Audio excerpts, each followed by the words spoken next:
নমস্কার বন্ধুরা, কেমন আছেন সবাই? আশা করছি সকলে ভালো আছেন। বিলেতের ঘরে বাইরে নতুন একটি ব্লগে আপনাদের আবারও স্বাগত জানাই। শহরে মহা সমারোহে কঠিন ঝোড়ো শীতের আগমন কিন্তু ঘটেই গেছে। থার্মোমিটারের পারদ শূন্য ছুঁচ্ছে বারবার। তাই দীর্ঘ এই শীতযাপনের প্রথম মাস নভেম্বর। প্রায় 16 ঘন্টা রাতের পর যখন মেঘ ছেঁড়া আলোটুকু এসে পড়ে, তখন আর মনে হয় না বাড়িতে থাকি। যদিও আজকে একটা কাজ থাকার জন্য বাড়ি থেকে বেরোতেই হতো। আজকে শনিবার 16 নভেম্বর বেরিয়ে পড়েছি ওয়ারিকের উদ্দেশ্যে। ওয়ারিকের নামটা উঠলেই কত কথা যে মনে পড়ে তা বলবার নয়, কারণ ওয়ারিক ছিল আমাদের প্রথম রুটি। দীর্ঘ 6 বছর এই টাউনটার প্রতিটা গাছ, রাস্তা, প্রতিটা কোণা কোণা আমাদের গল্প জানে।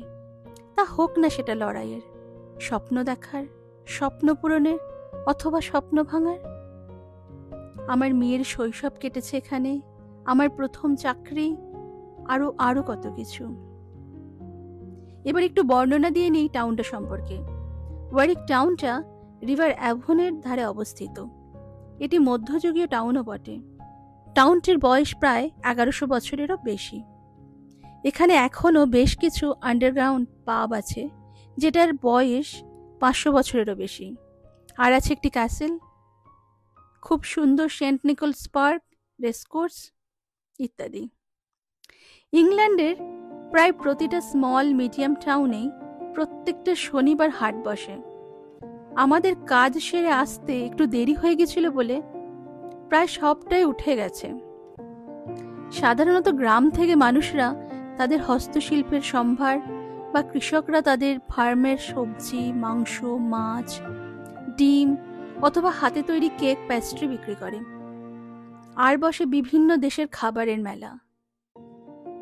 এই টাউন স্কোয়ারটা গ্রীষ্মের সময় সেজে ওঠে ফুলে ফুলে। কি যে সুন্দর লাগে আপনাদেরকে কি বলবো। ডেফিনেটলি সামারের সময় আপনাদেরকে আমি ঘুরিয়ে দেখাবো। এই টাউন স্কোয়ারটাকে কেন্দ্র করে গড়ে উঠেছে সামনে এই যে ওয়ারিকশায়ার লাইব্রেরি এবং পাশে কিছু নামকরা রেস্টুরেন্ট। একদিকে আছে ক্যাথিড্রাল, অন্যদিকে আছে মিউজিয়াম এবং কিছু ছোট ছোট গয়নার দোকান। দেখুন কি সুন্দর দুটো ছেলে মেয়ে তাদের পারফর্ম করছে।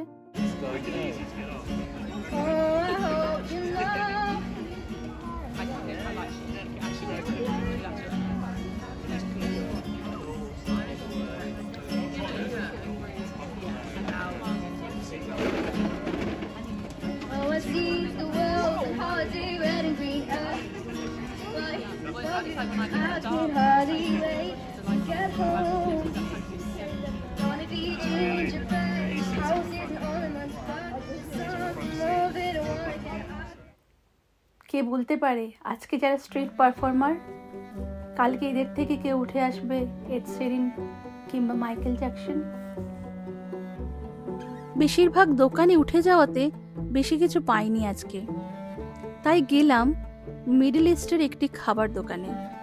কিনলাম কিছু ফেলাফল আর হামাজ। এটা মিডল ইস্টের বেশ ফেমাস একটি খাবার। এই 5 পাউন্ডে ধরুন 10টার মতো দিল। ওই আমাদের দেশে যেমন ফুলুরি বিক্রি হয়, অনেকটা সেই রকমই। আর হিয়া কিনলো হাতে তৈরি একটা নেক পিস, ওটা ওর বন্ধুর জন্মদিনে গিফট করবে বলে।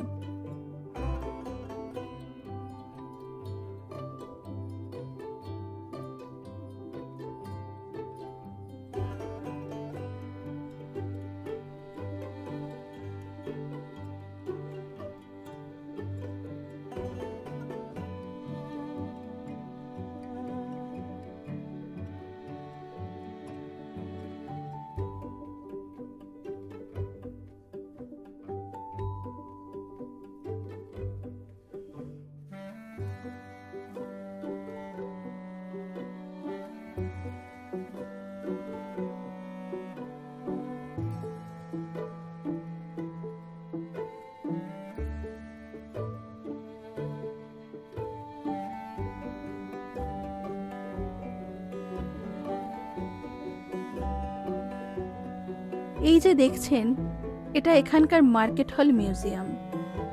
প্রত্যেকটা কাউন্টারই একটা করে প্রতীকী থাকে, ওয়ারিকশায়ারের যেমন এই ফেমাস বিয়ারটি, জানেন তো এই বিয়ারটি বাচ্চাদের কাছে অত্যন্ত জনপ্রিয়।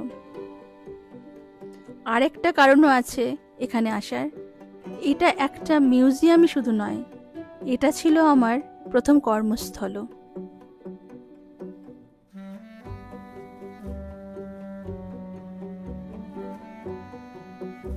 কোনো পুরনো কলিগের সাথে আজ দেখা হয়নি, কারণ অফিস খোলা থাকে মানডে টু ফ্রাইডে।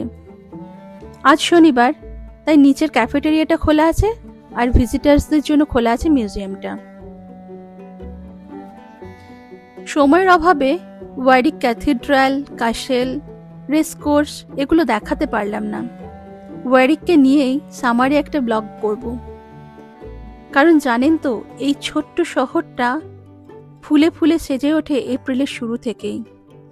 আরও কিছুক্ষণ থাকার ইচ্ছে থাকলেও ওয়েদারটা সাথ দিল না।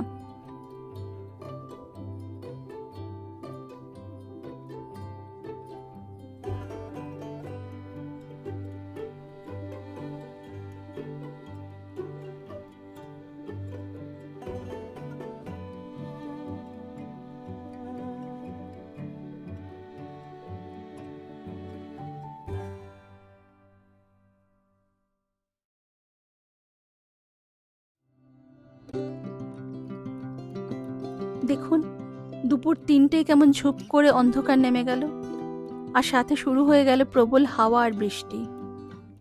তাই আবারও দেখা হচ্ছে আমাদের অন্য কোনো শীতযাপনের ব্লগে। আপনাদের যদি আমার এই ব্লগটি ভালো লেগে থাকে, প্লিজ একটু শেয়ার, সাবস্ক্রাইব করে পাশে থাকবেন। দেখা হচ্ছে খুব তাড়াতাড়ি। শুভরাত্রি।